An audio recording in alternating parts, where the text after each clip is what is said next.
आ रहा है कि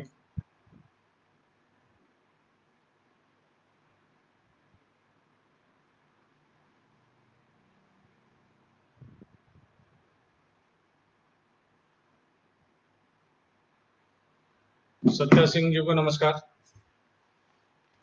ज़्यादा से ज़्यादा शेयर कीजिए।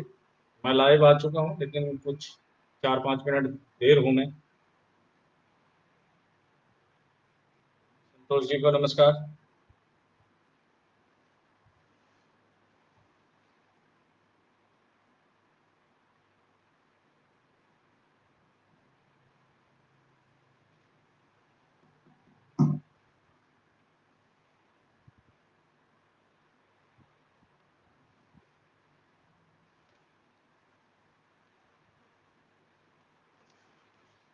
चलिए मैं अपना लाइव शुरू करता हूँ। बागमती मैया को प्रणाम। बाबा भुवनेश्वर नाथ, हर हर महादेव। दोस्तों, आज की के लाइव की शुरुआत मैं एक दुष्यंत कुमार की कविता से करना चाहता हूँ। बहुत ही प्रेरणादायक ये कविता है, आप भी सुने। ये शिवहर के संबंध में बहुत प्रासंगिक है और काफी महत्व रखता है। दुष्यंत कुमार की ये कविता जरा ध्यान से सुनेंगे। हो गई है पीर पर्वत सी पिघलनी चाहिए, हो गई है पीर पर्वत सी पिघलनी चाहिए, इस हिमालय से कोई गंगा निकलनी चाहिए। आज यह दीवार पर देखो, हम लोगों ने आंदोलन किया, आंदोलन से बहुत ज्यादा तो परिवर्तन नहीं नजर आ रहा है, लेकिन बहुत हद तक चेंजेस नजर आ रहा है। तो उसी से मिलता जुलता ये कवि ने एक लाइन लिखा है कि आंदोलन से जो क्या फर्क पड़ा है, उसके बारे में मैं आपको कुछ बताना चाहता हूं, जो तार्किक है बात है। आज यह दीवार पर्दों की तरह हिलने लगी, आज यह दीवार पर्दों की तरह हिलने लगी, शर्त लेकिन थी कि ये बुनियाद हिलनी चाहिए, इस हिमालय से कोई गंगा निकलनी चाहिए। अब हम ये कहते हैं कि चलिए हम आंदोलन की एक लहर शुरू कर चुके हैं और चारों तरफ अब हमारे हर पंचायत में हर जगह पे लोग खड़े हो गए हैं। जैसा कि मैंने आपको बताया, केसरिया पंचायत में भी, केसरिया प्रखंड में, रीगा में, बेलसंड में, इस तरह से हमारे ग्रुप शुरू हो गए हैं। तो उससे मिलती जुलती है, हर सड़क पर, हर गली में, हर नगर, हर गांव में, हर सड़क पर, हर गली में, हर नगर, हर गांव में हाथ लहराते हुए हर लाश चलनी चाहिए, हाथ लहराते हुए हर लाश चलनी चाहिए, इस हिमालय से कोई गंगा निकलनी चाहिए। दोस्तों, बहुत लोग कहते हैं कि ये तो ये डीएम चोर है और ये फलाना चोर है और ये कहते हैं, इस तरह की आवाज लगाते हैं।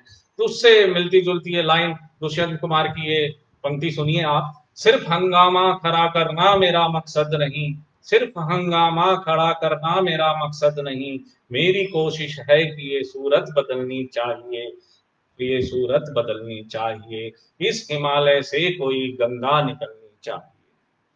दोस्तों, बहुत तार्किक और संगत है ये कविता। मेरे सीने में नहीं तो तेरे सीने में सही, मेरे सीने में नहीं तो तेरे सीने में सही, हो कहीं भी आग लेकिन आग जलनी चाहिए, हो गई है पीर पर्वत सी पिघलनी चाहिए, इस हिमालय से कोई गंगा निकलनी चाहिए। दोस्तों, बहुत ही महत्वपूर्ण ये कविता हमारे आंदोलन के लिए। भ्रष्टाचार विरोधी मंच जो ने जो आंदोलन शुरू किया है, ये एक जिला से शुरू हुआ था, शिवहर जिला से, और आज 3-4 जिलों में ये अपना जड़ जमा चुका है और 38 जिलों में हमें पहुंचना है।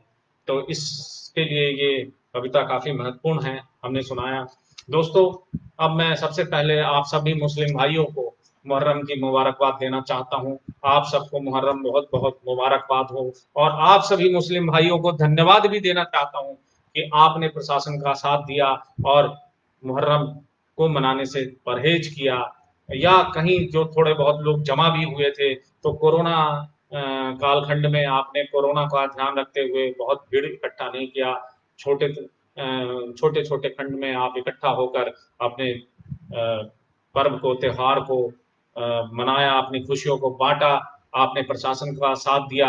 इसके लिए मैं आप सबको शुक्रिया अदा करता हूं और आप सबको धन्यवाद देना चाहता हूं। दोस्तों, एक वीडियो वायरल हुआ था अभी कुछ दिन पहले, केसरिया में इंदिरा आवास योजना में 30,000 रुपया रिश्वत लेने का वीडियो बहुत वायरल हुआ था। मैं अपने टेक्निकल टीम के हेड से कहूंगा कि वो कमेंट बॉक्स में इसका लिंक शेयर करें। जो वीडियो वायरल हुआ था केसरिया प्रखंड में, केसरिया विधानसभा में इंदिरा आवास योजना में रिश्वत मांगने का।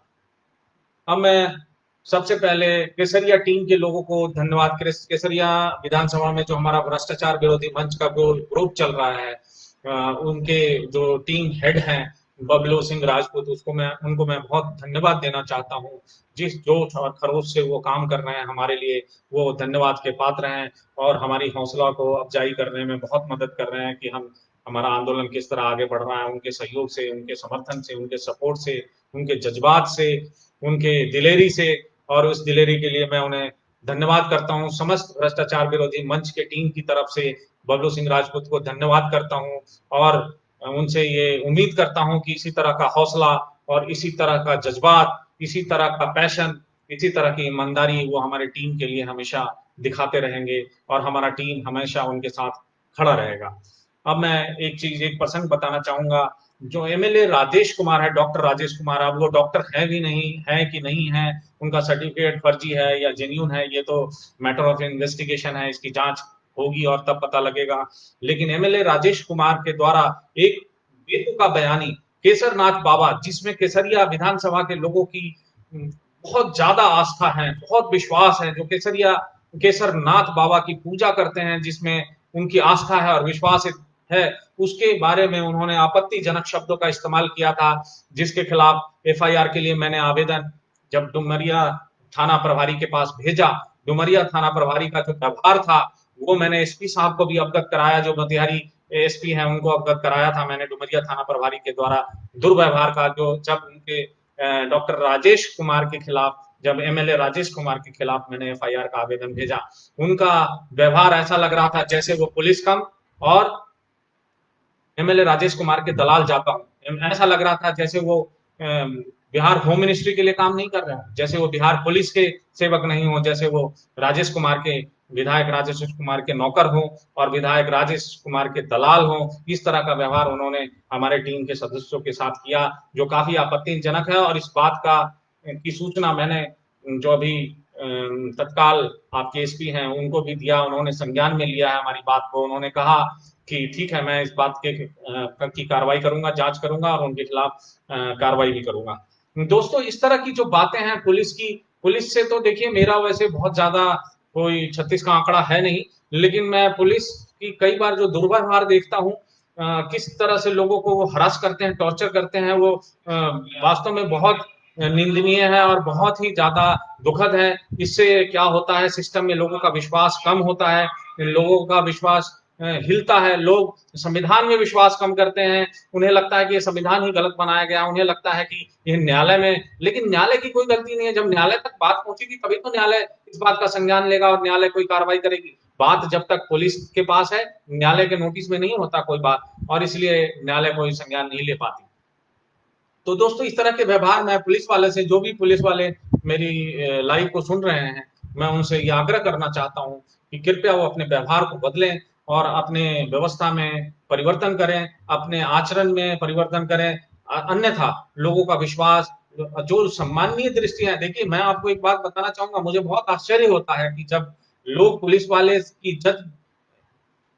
इज्जत की से नहीं करते हैं, इसलिए नहीं कि उनके अंदर इज्जत की भावना होती है इसलिए वो पुलिस वाले को इज्जत देते हैं। मुझे ये देख के आश्चर्य होता है कि वो पुलिस वाले को इज्जत नहीं देते, बल्कि वो पुलिस वाले से डरते हैं, इसलिए उनसे दूर हट जाते हैं। पुलिस वाले से डरने की तो बिल्कुल बात ही नहीं है, आपको पुलिस से डरने की बिल्कुल जरूरत नहीं है। पुलिस से मिलिए, पुलिस से बात कीजिए, पुलिस से तार्किक बात करें, लेकिन पुलिस वाले का ये व्यवहार, पुलिस वाले का गलत रवैया लोगों को उनके प्रति डर पैदा करता है और इसलिए उनका जो विश्वास है वो धीरे धीरे बिहार पुलिस व्यवस्था में कम हो रही है, उसको ठीक करने की जरूरत है। तो अब ये जो मुद्दा है कि एमएलए राजेश कुमार के द्वारा जो केसरनाथ बाबा के खिलाफ आपत्तिजनक शब्द का इस्तेमाल किया गया, उसके लिए तो हर जगह एफआईआर दर्ज होना चाहिए। मैं तो इस बात को जानकर आश्चर्य हूँ, शॉक्ड हूँ इस बात को सुनकर कि अभी तक पूरे ईस्ट चंपारण के किसी भी थाना में मुकदमा दर्ज नहीं हुआ है, जबकि कई लोगों ने इसका प्रयास किया, लेकिन किसी भी थाना में दर्ज नहीं हुआ है। तो इसका मतलब क्या मैं ये समझूं कि मोतिया ईस्ट चंपारण की जो पूरी पुलिस व्यवस्था है वो श्रीमान राजेश कुमार जो एमएलए हैं उसके उसके साथ मिले हुए हैं, उनके साथ दलाली करते हैं या उनकी पक्षपात कर रहे हैं, तो फिर उनके खिलाफ धारा 295, 298 और अन्य धाराओं में मुकदमा क्यों नहीं दर्ज किया जा रहा है, जबकि उन्होंने इस तरह के आपत्तिजनक शब्द केसरनाथ बाबा के खिलाफ इस्तेमाल किया है, जो केसरिया विधानसभा के लोगों की जिसमें असीम आस्था है। डीएम ने क्यों नहीं इसका संज्ञान लिया? अब मैं कहता हूं कि अगर कोई लोग भड़क के अगर कोई रोड पे आ जाए, किस तरह की बात हो जाए, कोई अनहोनी हो जाए, तो इसके लिए आखिर कौन जिम्मेदार होगा? क्यों नहीं एफआईआर दर्ज किया जा रहा? अगर सिर्फ मोतिहारी एसपी सुन रहे हैं तो कृपया इस बात का संज्ञान ले। मैंने खुद मोतिहारी एसपी को फोन करके इस बारे में बताया था, उन्होंने कहा डुमरिया थाना में नहीं, आप केसरिया थाना में जाइए, वहां आपकी एफआईआर दर्ज होगा। तो इस तरह की जो कुव्यवस्था है उसको ठीक करने की जरूरत है, क्योंकि आप संज्ञान नहीं लेते हैं, इसलिए कई बार दंगा भड़क जाता है, क्योंकि आप टाइमली एक्शन नहीं लेते हैं, इसलिए कई बार दंगा भड़क जाता है। वैसे मैं शिवहर एसपी को धन्यवाद देना चाहता हूं, जिस तरह से उन्होंने दोस्तियां प्रकरण में तत्परता दिखाई है, वास्तव में वो काबिले तारीफ है।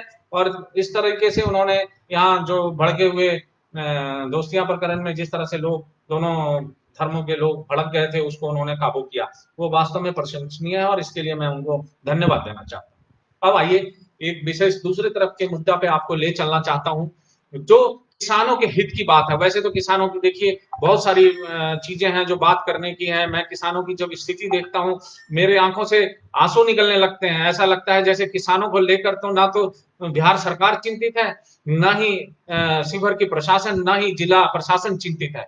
अभी सुनने में आया कि शिवहर का पूरा एरिया जो है बाढ़ग्रस्त है। बाढ़ग्रस्त होने के बाद शिवहर को बाढ़ग्रस्त घोषित नहीं किया गया। अगर शिवहर को बाढ़ग्रस्त घोषित कर जाए तो किसानों को बहुत सारी क्षतिपूर्ति मिल सकती थी, लेकिन इसको ध्यान नहीं दिया गया। प्रशासन की तरफ से जो रवैया है वो ठीक नहीं रहा, जिसकी वजह से प्रशासन जिसकी वजह से किसानों को बहुत ज्यादा सफर करना पड़ा। दोस्तों एक बात मैं बताना चाहूंगा, मैंने एक आरटीआई लगाया था अभी थोड़े दिन पहले। तो आरटीआई जब मैंने लगाया और मैंने पूछा कृषि फीडर की एक व्यवस्था की गई है बिजली विभाग में, इससे क्या है कि आप किसानों को मोटर चलाने के लिए, किसानों को पंपिंग सेट चलाने के लिए, किसानों को पानी सिंचाई करने के लिए अलग से बिजली देने की व्यवस्था है। लेकिन आरटीआई में जब मैंने पूछा तो आरटीआई में मेरे पास जवाब आया कि कितना फंड रिलीज हुआ है ये कृषि फीडर के लिए। तो टोटल फंड 52 करोड़ रुपया शिवहर जिला को मिला था। 52 करोड़ 12 लाख रुपए शिवहर जिला को मिला, और इस काम को पूरा कर देना था 31 मार्च 2020 तक, लेकिन इस काम को पूरा अभी तक नहीं किया गया। अब मैं इसमें बताऊंगा 52 करोड़ 12 लाख रुपए मिले, जिसमें खर्च अब तक मात्र 13 करोड़ 17 लाख रुपए हुए हैं। अभी तक लगभग 40 करोड़ रुपया अभी तक भी बिजली विभाग के पास यूं ही पड़ा हुआ है। कृषि फीडर जो टोटल लगाने थे वो 6 कृषि फीडर पूरे जिला में लगाना था। 31 मार्च तक 6 कृषि फीडर को लगा दिया जाना था, लेकिन उन्होंने सिर्फ अभी तक 2 कृषि फीडर को अधिस्थापित किया है। 2 कृषि फीडर ही लग पाए हैं। दोस्तों मैं आपको बताना चाहूंगा कि 365 ट्रांसफार्मर अधिस्थापित करना था, जिसमें सिर्फ 185 ट्रांसफार्मर अधिस्थापित किए गए हैं। दोस्तों एक बहुत विशेष और बहुत रोचक बात है जो मैं आपको बताना चाहूंगा, जो बिजली विभाग की लापरवाही कह सकते हैं आप। कृषि फीडर जो लगाना है वो कृषि फीडर के लिए अलग से लाइन ले जाना है और अलग से उनको लाइन जोड़ के उनको देना है, ना कि गांव में लगे हुए या पंचायत में लगे हुए ट्रांसफार्मर से कृषि फीडर को बिजली सप्लाई नहीं करना है। बावजूद इसके, ध्यान से सुनेंगे दोस्तों, मैं आपको बता रहा हूं ये बहुत इंपॉर्टेंट जानकारी है किसानों के लिए, खासकर ये बहुत ही इंपॉर्टेंट जानकारी है। तो कृषि फीडर का जो लाइन है वो सेपरेट जाना था, अलग से जाना था, लेकिन इन्होंने क्या किया, जो डोमेस्टिक है, घरेलू जो बिजली सप्लाई का जो ट्रांसफार्मर है उसी ट्रांसफार्मर से जोड़ के इन्होंने कृषि फीडर को चालू किया है। जबकि अलग से कृषि फीडर का लाइन ले जाना है, अलग से कृषि फीडर का ट्रांसफार्मर स्थापित करना है। जो मैंने आपको बताया टोटल ट्रांसफार्मर 365 स्थापित करना था और सिर्फ अभी ये 185 ही लगा चुके हैं। अभी तक कई लाभार्थियों से मेरी बात हुई, उन्होंने कहा कि जो तार है वो तार मुझे खरीद के देना पड़ता है, वो तार वो नहीं लगाते। जबकि दोस्तों मैं ये सभी किसानों को सूचित करना चाहता हूँ, ये बताना चाहता हूँ कि तार भी उन्हीं को लगा के देना है, आपको 1 रुपया खर्च नहीं करना है। सारा तार खंभा तक, आपके बोरिंग सेट तक, खेत तक पहुंचाने का सारा खर्चा, 1-1 रुपए की जिम्मेदारी बिजली विभाग की है। और इस बात का खास ध्यान रखें, अब आगे से अगर आपसे कोई तार मांगे, अगर आपसे अलग से कुछ पैसे मांगे, कुछ अलग से रिश्वत मांगे, तो आपको नहीं देना है। आपको बिजली वहां तक पहुंचाने की जिम्मेदारी बिजली विभाग की है और वो पूरा करेंगे। काम धीरे चल रहा है और इस पर बिजली विभाग में शिकायत आवेदन देने की जरूरत है। जिन भी किसानों तक कृषि फीडर नहीं पहुंचा है वो आवेदन देके बिजली विभाग में अपने यहाँ कृषि फीडर लगवा सकते हैं। और जिनके यहाँ घरेलू ट्रांसफार्मर से बिजली आपूर्ति किया जा रहा है कृषि फीडर में, वो आवेदन देकर अलग से ट्रांसफार्मर लगवाने की व्यवस्था कर सकते हैं। अब आइए दोस्तों, मैं आपको बताना चाहता हूं कि जो बहुत जगह मैंने देखा शिवर में, जब मैं घूम रहा था तो मैंने ये देखा कि कई जगह बिजली के खंभे टेढ़े हो गए हैं, कोई गिरने वाला है। कई जगह भी पिपड़ारी पुल में क्रॉस कर रहा था, वहां भी देखा बिजली का खंभा गिरा हुआ है। हालांकि मुझे सूचना ये मिली कि उस बिजली के तार में लाइन नहीं है, फिर भी क्या, क्यों? चलिए, वहां तो मैं मजबूरी आपकी समझ सकता हूँ कि वहां पानी का प्रवाह, अभी पानी का फ्लो बहुत तेज है, तो आप उसमें काम नहीं कर सकते हैं। लेकिन गांव में ऐसी क्या मजबूरी है कि जो बिजली के खंभे गिरने वाले हैं? जैसे फॉर एग्जांपल मैं आपको बताऊं, वार्ड नंबर 11 बेलवा पंचायत, उसमें बिजली के खंभे बहुत सारे टेढ़े मेढ़े हो गए हैं, गिरने की स्थिति में है, बट बिजली विभाग को इसकी कोई सुध नहीं है। जिसके बाबत मैंने शेयर अभी अपने फेसबुक से भी किया था, अपने टाइमलाइन पे किया था। बिजली विभाग को भी इसकी सूचना दी, अभी तक 2-3 दिन हो गए, अभी तक कोई कार्रवाई नहीं हुई। एक बात। दूसरी बात, मैंने देखा है कि हमेशा ज्यादातर पंचायतों में मैंने देखा है बिजली जो लो वोल्टेज है, लो वोल्टेज का मुख्य कारण जो मैंने जानना चाहा, अभी आज मेरी एग्जीक्यूटिव इंजीनियर सप्लाई से बात हुई है, उसने ये बताया कि इसका मुख्य कारण ये है कि अर्थिंग कमजोर है।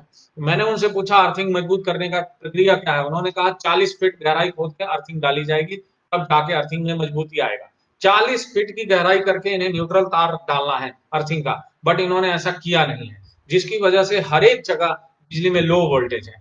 तो ये सब चीजों को आपको आवेदन देके आप ये सब चीज ठीक करा सकते हैं। और बिजली विभाग के कर्मचारी अगर सुन रहे हैं तो कृपया आप इन चीजों का संज्ञान लें, ताकि देखिए सप्लाई तो हो रहा है, सप्लाई तो हो रहा है, पैसे उतने ही लग रहे हैं, लेकिन लो वोल्टेज की वजह से क्या है, गांव में गरीब तबके के लोग भी हैं, सब सभी तरह के लोग हैं, उनके उपकरणों को नुकसान पहुंचता है, पंखा जल जाता है, उनके कई चीज नुकसान हो जाते हैं, बहुत सारा खमियाजा भुगतना पड़ता है। ये छोटा सा काम है, आप 40 फीट की गहराई करके आप उसमें एक न्यूट्रल तार डाल के अच्छा अर्थिंग कर सकते हैं और उससे वोल्टेज बढ़ सकता है। 240 वोल्टेज होना चाहिए, मैंने देखा है कभी कहीं भी 200 से ऊपर, 200 से नीचे ही वोल्टेज होता है। 200 तक पहुंच जाए तो बहुत बड़ी बात है, और लोग इसको समझते हैं कि 200 का वोल्टेज बहुत बड़ा वोल्टेज है, ऐसा नहीं है, वोल्टेज बहुत कम है। और दोस्तों, ऐसे इन बातों का संज्ञान जो है उनको लेना बहुत जरूरी है बिजली विभाग को, और आप लोग भी इसके लिए आवेदन करें।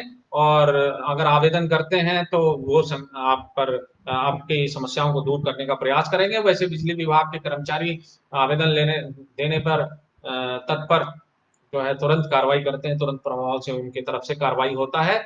और मैं देख रहा हूँ कुछ कार्रवाई कर रहे हैं, लेकिन कुछ जगहों पे अभी भी शिकायतें हैं जिस पर उनका ध्यान नहीं है। हाँ, और कुछ शिकायतें ऐसे भी आ रही है, जैसे बिजली की तार जो है वो बांस के खंभे पे ले जा रहे हैं, उन उन उन तक अभी तक उनके पास तक अभी तक पोल नहीं पहुंचाया गया है, खंभे नहीं पहुंचाए गए हैं, जो जो सीमेंट के खंभे होते हैं, जो सीमेंट के पोल होते हैं।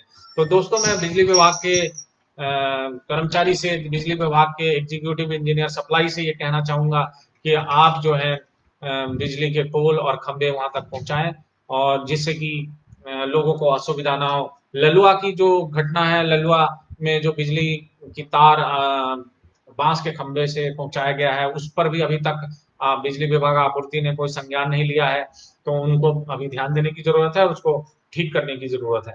दोस्तों, एक और प्रकरण जो बहुत इंपॉर्टेंट है और ये दर्शाता है कि किस तरह हमारे जिला में जो है जिला पदाधिकारी, शिवहर डीएम, और किस तरह शिवहर सिविल सर्जन जो है वो काफी लोगों के लिए उनके अंदर जागरूकता नहीं है।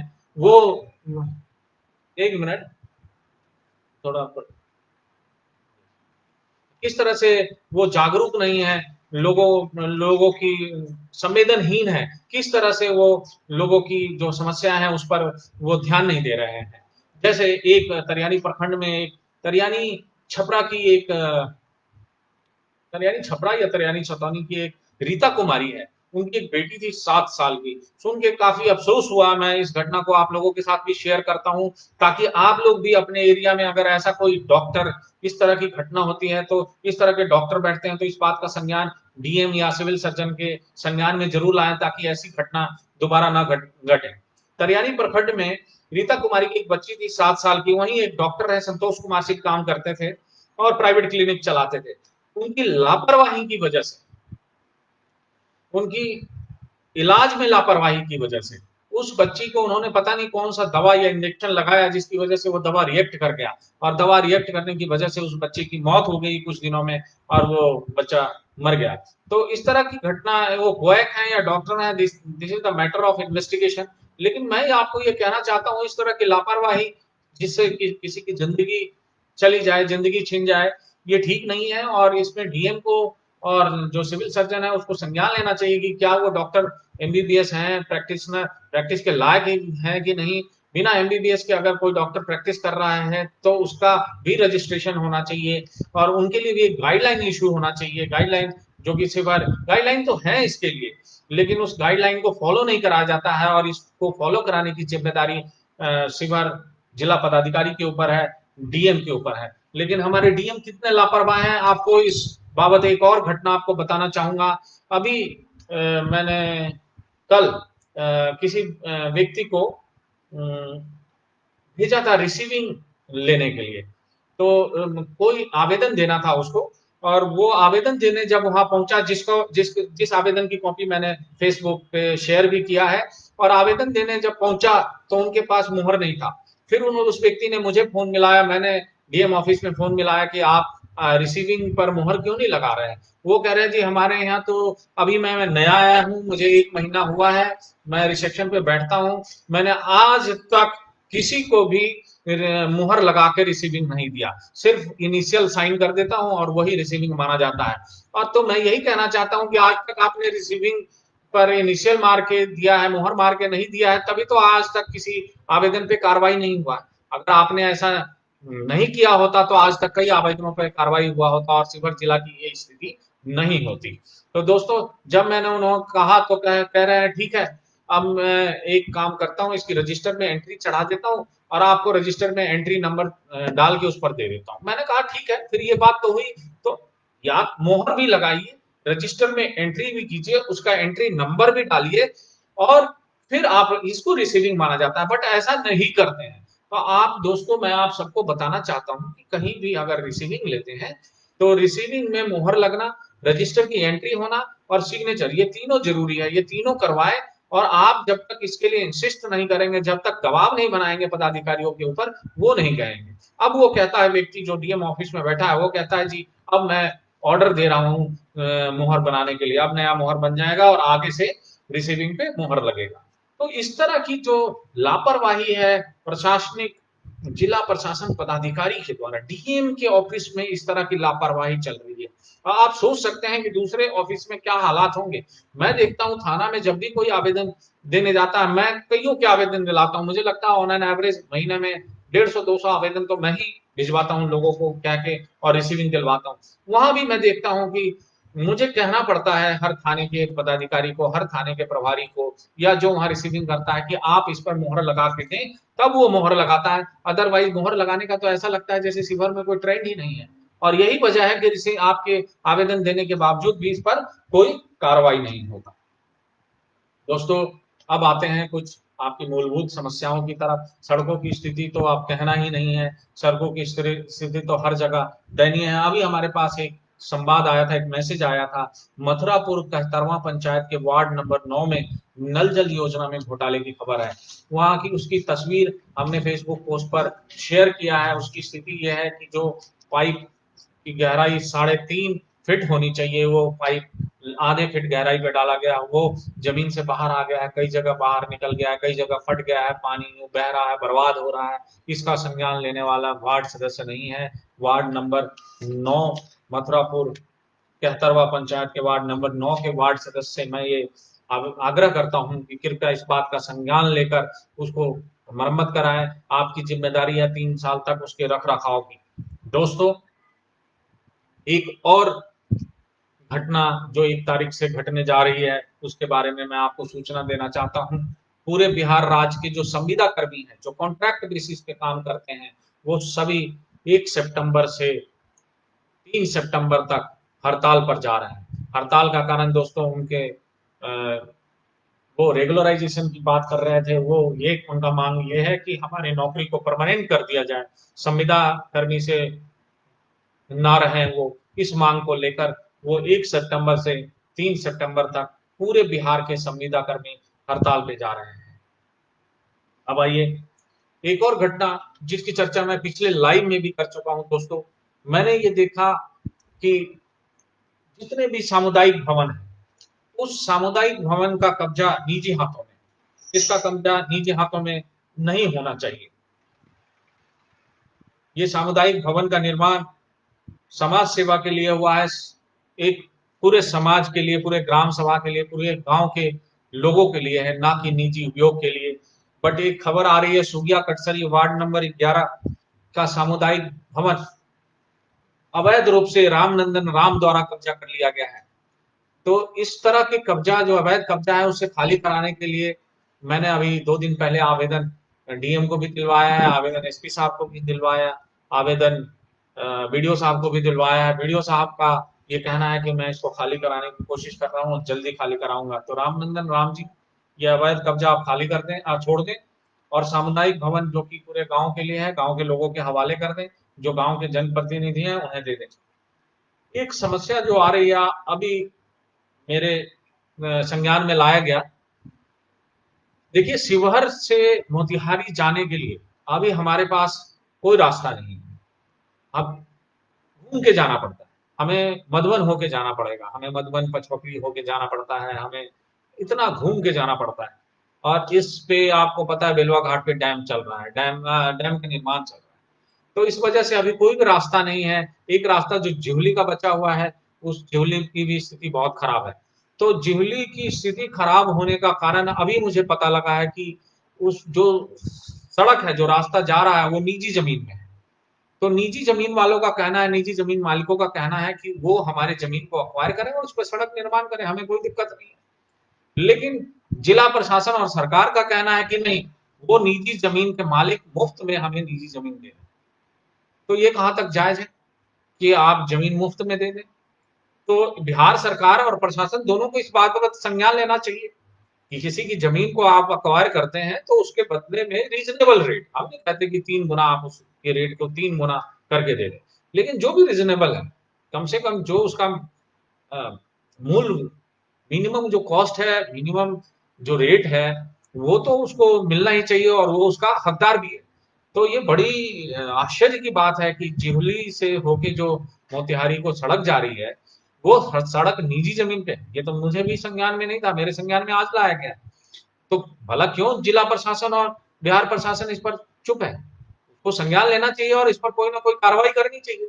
और जब वो जमीन देने को तैयार है, ऐसी भी कोई दिक्कत नहीं है कि जमीन मालिक मना कर रहे हैं कि नहीं हम जमीन नहीं देना चाहते। जमीन देने को तैयार है, आप जमीन लेने को तैयार नहीं है, इसका मतलब आपकी निष्क्रियता है, कहीं कहीं ना कहीं आपकी उदासीनता है। जिला प्रशासन की निष्क्रियता और उदासीनता ने तो जिला की स्थिति क्या कर दी है, ये आप लोगों से छुपा नहीं है, आप देख ही रहे हैं। कोई भी सड़क चलने लायक नहीं है, किसी भी सड़क की स्थिति इतनी ठीक नहीं है कि आप पैदल भी ठीक से चल सके, गाड़ी से चलने की बात तो बहुत दूर है।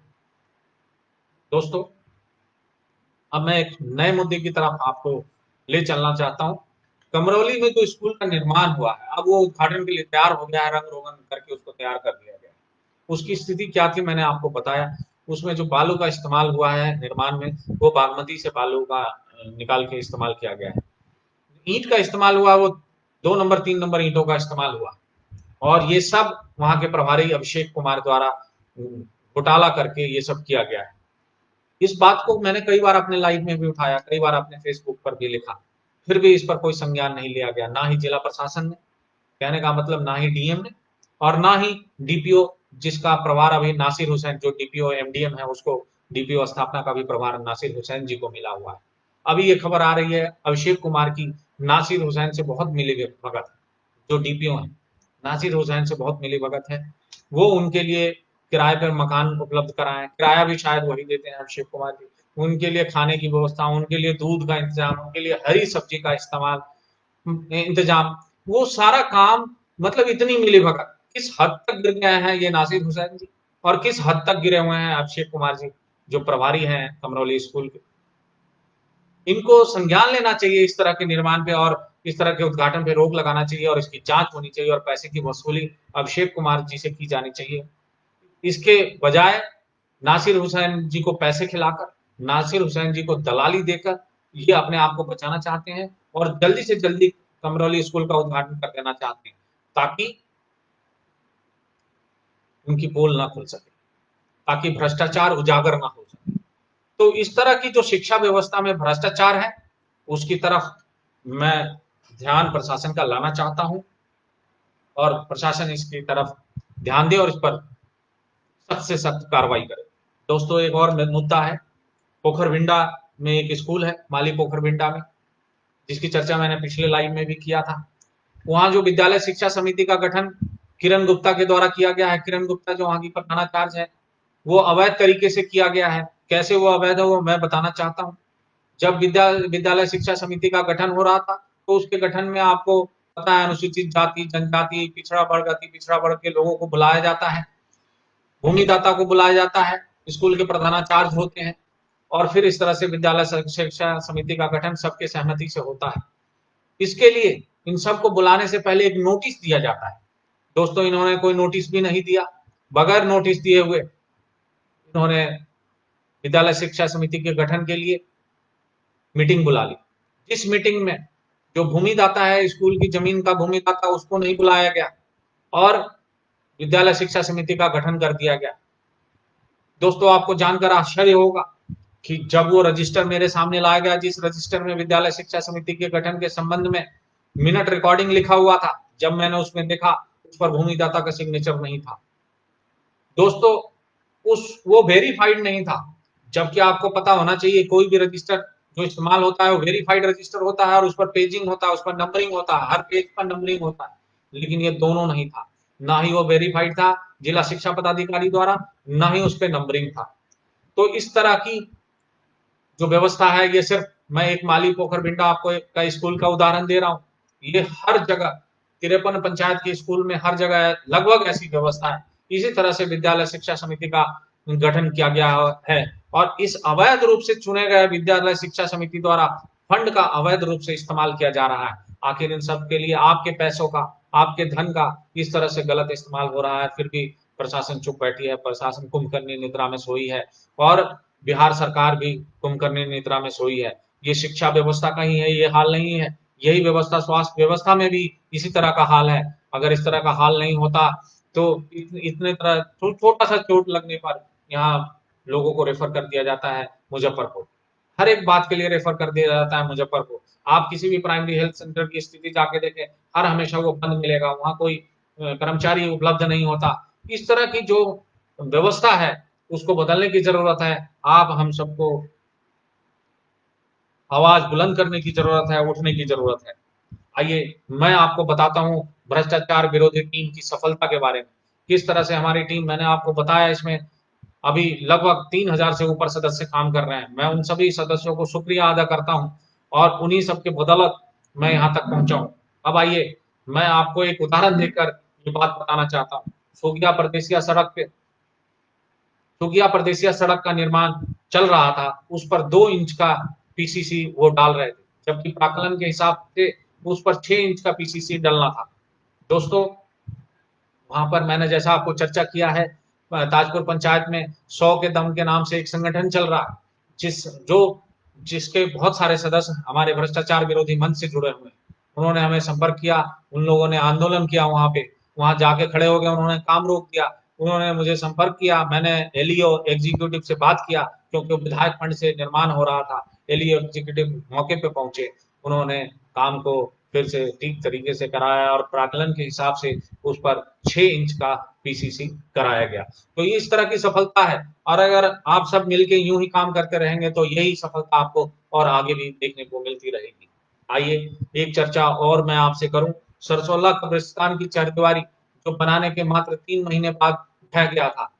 वो ढह इसलिए गया था कि उसका निर्माण बागमती बालू के रेते से किया गया था, सॉरी बागमती नदी के बालू से किया गया था, बागमती नदी के रेते से किया गया था, और उसमें जो ईंट का निर्माण हुआ था वो विधायक साहब के चिमनी से जो ईंट लाया गया था, 3 नंबर का ईंट जो बेकार ईंट था, उसका इस्तेमाल करके उसको बनाया गया था। और उसका परिणाम क्या हुआ, 3 महीने में वो दीवार ढह गया। मैंने आपको बताया उसके साथ में जो तालाब है, जैसा कि मैंने अपने पहले लाइव में भी चर्चा किया है, उसमें कई बच्चे उसके अंदर दबने से बच गए थे। अब जब मैंने इस मुद्दे को उठाया तो काम तो शुरू हो गया, लेकिन काम अब गलत तरीके से हो रहा। जितनी गहराई होनी चाहिए, कम से कम 3 फुट गहराई से उठाना चाहिए था, 3 फुट गहराई उसमें पिलर होनी चाहिए, वो सब नहीं किया जा रहा अभी भी। मैंने इसके बाबत एलईओ साहब से बात किया। एलईओ साहब का कहना है कि मैंने जेई साहब को भेज दिया है और वो काम को देख रेख के ठीक से करा देंगे। आप चाहें तो मंगलवार को आइए, मंगलवार को मैं भी रहूंगा और आप भी रहेंगे, और उसकी पूरी चेकिंग की जाएगी, उसका निरीक्षण किया जाएगा। अगर उसमें कोई भी चीज गलत पाया गया तो उसका पुनर्निर्माण किया जाएगा और उसको दुरुस्त किया जाएगा। चलिए, मैं एलईओ एग्जीक्यूटिव साहब को धन्यवाद देना चाहता हूं कि उन्होंने हमारी बात को, हमारी प्रार्थना को स्वीकार किया और इस तरह से हमारी मदद को तैयार है। अब आइए एक बात की चर्चा और मैं आपको कहूं प्रशासन में किस तरह से घोटाला है। वो देखिए, शिवहर होमगार्ड में होमगार्ड की बहाली चल रही, और पहले भी ये सब खबर सुनने को आई जब पीएन मिश्रा यहाँ एसपी हुआ करते थे। तो उस समय में जो 45 साल के व्यक्ति थे, उन्होंने अपना उम्र जाली सर्टिफिकेट, फर्जी सर्टिफिकेट बना के अपना उम्र 30 साल से कम दिखाकर, 25 साल दिखाकर उन्होंने नौकरी पा लिया था। और इसी तरह की कुछ घटना अभी सुनने में आ रही है होमगार्ड की बहाली में। फर्जी सर्टिफिकेट का इस्तेमाल उम्र कम करने के लिए किया जा रहा है। तो मैं एसपी साहब को संज्ञान में लाना चाहता हूं कि कृपया बहाली से पहले उस सर्टिफिकेट की का सत्यापन किया जाए, ताकि इस बात का पता लग सके, ऑथेंटिसिटी चेक की जाए, उसकी वेरिफिकेशन की जाए कि कितनी उसमें सत्यता है, कितना सही है वो सर्टिफिकेट, ताकि किसी भी गलत आदमी का बहाली ना हो पाए और जो जो योग्य व्यक्ति है वो नौकरी पाने से वंचित ना रह जाए। दोस्तों, एक बात और मैंने देखा है जो काफी मुझे हर्ट करता है। जो मैं देखता हूँ शिवहर में पत्रकारिता, पत्रकारिता में मैंने जाति आधारित पत्रकारिता देखा है। कुछ विशेष जाति के लोग ही उस पत्रकारिता में शामिल हैं, और एक कुछ विशेष जाति के लोगों को ही मुद्दा को हमेशा उछालते रहते हैं, और उस विशेष जाति के लोगों को हमेशा शिवहर में ऊंचा दिखाते हैं, और अन्य जाति के लोगों को दिखाते ही नहीं, अन्य जाति के लोगों के परफॉर्मेंस को कभी छापते नहीं।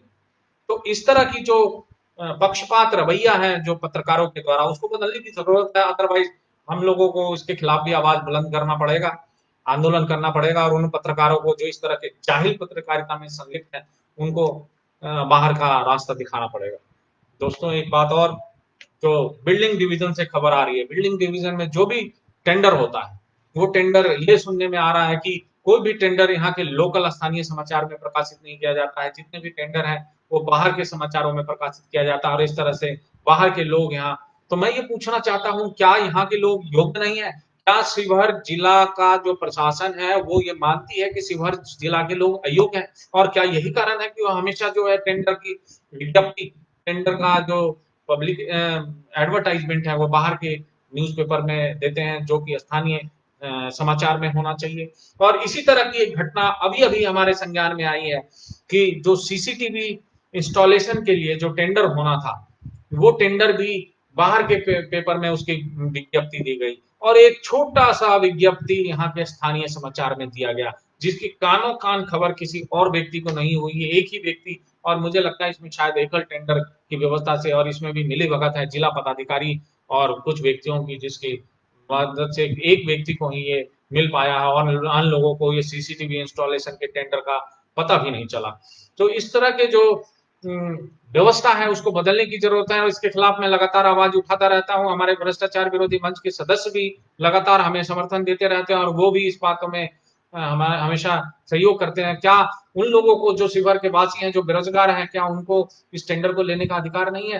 क्या उनको यहाँ रोजगार पाने का अधिकार नहीं है? क्या बाहर के व्यक्ति आकर ही सिर्फ रोजगार लेंगे और कमाएंगे और पैसे लेके चले जाएंगे? तो शिवहर की जनता आखिर क्या करेगी, ये मैं जानना चाहता हूँ। क्या ये शब्द जो पीछे आपके जो पीछे डीएम थे, उनका नाम मैं भूल रहा हूँ, जो पीछे डीएम थे, उन जब उन्होंने ज्वाइनिंग किया था, तो इनसे पहले जो अवनीश कुमार सिंह है उनसे पहले उन्होंने कई लोगों के बीच में ये बोला था कि शिवहर की जनता मूर्ख होती है, और इसलिए क्या यही बात सारे जिलाधिकारी मानते हैं, और इसलिए इस तरह की जो भ्रष्टाचार है उसमें संलिप्त होते हैं और इस तरह से लोगों को ठगने का काम किया जाता है। तो इसको बदलने की जरूरत है और इसमें सुधार लाने की जरूरत है, अन्यथा हम तो आवाज बुलंद करते रहेंगे और आपको कोर्ट तक खींच के भी लाएंगे। हमें पुख्ता सबूत जैसे ही मिलेगा हम कोर्ट तक आपको लेके आएंगे। दोस्तों, एक बात और है जिसकी तरफ मैं आपको ध्यान दिलाना चाहता हूँ, वो ये है कि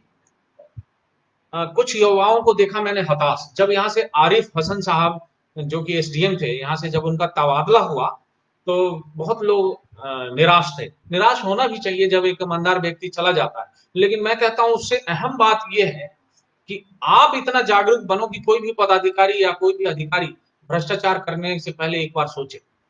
कोई अधिकारी आएगा, पदाधिकारी आएगा जाएगा, आएगा जाएगा, ये तो लगा रहेगा, लेकिन आपको यही रहना है, आपको तो शिवहर जिला में रहना है। आप इतने जागरूक बनिए, आप इतने सशक्त बनिए, आपकी आवाज इतनी बुलंद और प्रखर हो कि एक बार कोई भी भ्रष्टाचार पदाधिकारी अगर आता है तो भ्रष्टाचार करने से डरे। इसलिए तो मैं कहता हूँ आरिफ हसन हो या इश्तियाक अली, आरिफ हसन हो या इश्तियाक अली, भ्रष्टाचार के खिलाफ लड़ता रहेगा राकेश सिंह। तो दोस्तों, मैं ये आपको बताना चाहता हूं, आप जागरूक होइए, आप बढ़िए, आप सशक्त होइए, आप आवाज बुलंद कीजिए, हमारे टीम के साथ जुड़िए और हमारे कदम के साथ कदम मिला के चलते रहिए। हम आवाज बुलंद करते रहेंगे, आगे बढ़ते रहेंगे। लक्ष्मण पटेल अभी भी भ्रष्टाचार में संलिप्त है, उनके खिलाफ कार्रवाई नहीं किया गया, उस पर चर्चा मैं अभी आप फिर करूंगा। मेरे एक दोस्त हैं मुकेश भोलाजा, उनके बारे में मैं आपको कुछ बताना चाहता हूँ। उनका डीवी फैशन वर्ल्ड जो है कटैया चौक पर, वो एक मॉल उन्होंने निर्माण किया है जिसका उद्घाटन वो 31 अगस्त को कर रहे हैं। तो कृपया आप लोग ज्यादा से ज्यादा संख्या में वहां पहुंचे और उनके मॉल के उद्घाटन में शामिल हो, उनका हौसला अफजाई करें। बहुत अच्छा काम किया है मुकेश भोला झा ने, काफी प्रशंसनीय है इस तरह का साहसिक कदम उठाना, इस तरह से मॉल खोल देना ऐसे जगह में, ये काफी साहसिक कदम है। अच्छा इन्वेस्टमेंट किया है उन्होंने और उनके यहाँ से आप लोग खरीदारी करें। काफी जो चीजें हैं उनके यहाँ आपको वैसी चीजें मिलेंगी और मार्केट से बहुत सस्ता, जो कि और दुकानों में शायद उपलब्ध भी ना हो। अब आइए, मैं आपको एक बात और बताना चाहता हूँ कि धनहारा में एक राम जानकी मठ है। अब उस मठ को लेकर मैं दोनों पंचायत की बात करता हूँ, नया गांव पूर्वी पंचायत की भी और दूसरा जो पंचायत है जिसमें ये पड़ेगा। तो दोनों पंचायत को लेके, इस राम जानकी मठ को लेके विवाद ये है कि ये राम जानकी मठ आखिर है किस पंचायत में। तो ये बात तो प्रशासन को क्लियर करनी चाहिए और आपको प्रशासन को आवेदन देके पूछना चाहिए कि ये किस पंचायत में पड़ता है, और जिस भी पंचायत में पड़ता है उस पंचायत को सुविधा देनी चाहिए। नहीं दिया तो मैं एक रास्ता आप लोगों को सुझाता हूँ, दोनों पंचायत को मिलकर आधा आधा सुविधा दे देनी चाहिए। आधा जमीन जो है आप देखभाल कर दीजिए, आधा का काम आप कर लीजिए। इस तरह से मिल बांट के आप, एक मंदिर है, मंदिर में आप सुविधा देकर आप मंदिर को खूबसूरत बना सकते हैं, मठ को खूबसूरत बना सकते हैं। इसमें इस तरह की बात होनी ही नहीं चाहिए। अब आइए, एक बात मैं आपको पीछे जो मैं, क्योंकि पिछले संडे को मैं लाइव नहीं आ पाया था इसलिए बात मैं नहीं रख पाया। शिवहर डीएम का एकदम से ऐलान हो गया कि कल से दुकानें बंद रहेगी लॉकडाउन के बाद। तो एकदम से आप देखो, ऐसी चीजों, मैंने बार बार कहा है आपको कि जो पेरिशेबल आइटम्स के जो शॉप है उसको आप एकदम से नहीं बंद कर सकते, उसके लिए एटलीस्ट 7 डेज का नोटिस देना चाहिए। खैर, इस बात का संज्ञान लिया भी उन्होंने और दुकानें खोल दी, थोड़े टाइम बीइंग के लिए लोगों को डरा दिया। ये काम शिवहर जिले साहब का, शिवहर जिला पदाधिकारी का ये एटीट्यूड है, ये तरीका है, लोगों को डराते बहुत है। उसके बाद अभी एक सीतामढ़ी डीएम का जो आया कि 10 से 6 तक दुकानें खुली रहेंगी, इन्होंने कह दिया नहीं दुकानें बंद रहेगी। फिर इनको पता लगा कि दूसरे जिला के डीएम तो खोल रहे हैं, तो फिर उन्होंने, मतलब नकल करना तो इनकी फितरत है, इनके पास अपना इनोवेटिव आइडियाज होता ही है। ये दूसरे डीएम को जब देखते हैं कि क्या कर रहे हैं तो उसके हिसाब से ये अपनी कार्रवाई करते हैं, मतलब अपने पास इनोवेटिव आइडियाज कुछ भी नहीं है। तो इस तरह के जिला पदाधिकारी आपको मिले हैं और खैर इन बातों को ध्यान रखने की जरूरत है। आपके डीडीसी भी बदल गए हैं और दूसरे नए डीडीसी आए हैं, विशाल राज जी, उनसे काफी उम्मीदें हैं। तो हम ये इस तरह का हम परिवर्तन की उम्मीद उनसे करते हैं, भ्रष्टाचार के खिलाफ उम्मीद करते हैं कि विशाल राज जी कदम उठाएंगे और इस तरह से जो पंचायत में जिस तरह से भ्रष्टाचार देखने को आ रहा है उसके खिलाफ इनका ठोस कदम रहेगा। विशाल राज जी से मेरी गुजारिश है कि वो भ्रष्टाचार को कम करें। पंचायत स्तर पे भ्रष्टाचार बहुत ज्यादा है, प्रखंड स्तर पे भी है और जिला परिषद स्तर पे भी है। इन सब जगहों को डीडीसी साहब को देखने की जरूरत है। और मैं चाहता हूं कि हर सड़क पर, हर गली में, हर नगर, हर गांव में, हर सड़क पर, हर गली में, हर नगर, हर गांव में हाथ लहराते हुए हर लाश चलनी चाहिए। इस हिमालय से कोई गंगा निकलनी चाहिए। सिर्फ हंगामा खड़ा करना मेरा मकसद नहीं, सिर्फ हंगामा खड़ा करना मेरा मकसद नहीं। मेरी कोशिश है कि ये सूरत बदलनी चाहिए। मेरी कोशिश है कि ये सूरत बदलनी चाहिए। इस हिमालय से कोई गंगा निकलनी चाहिए। मेरे सीने में नहीं तो तेरे सीने में सही, हो कहीं भी आग लेकिन आग जलनी चाहिए। हो गई है पीर पर्वत सी पिघलनी चाहिए। इस हिमालय से कोई गंगा निकलनी चाहिए। जय हिंद, जय भारत।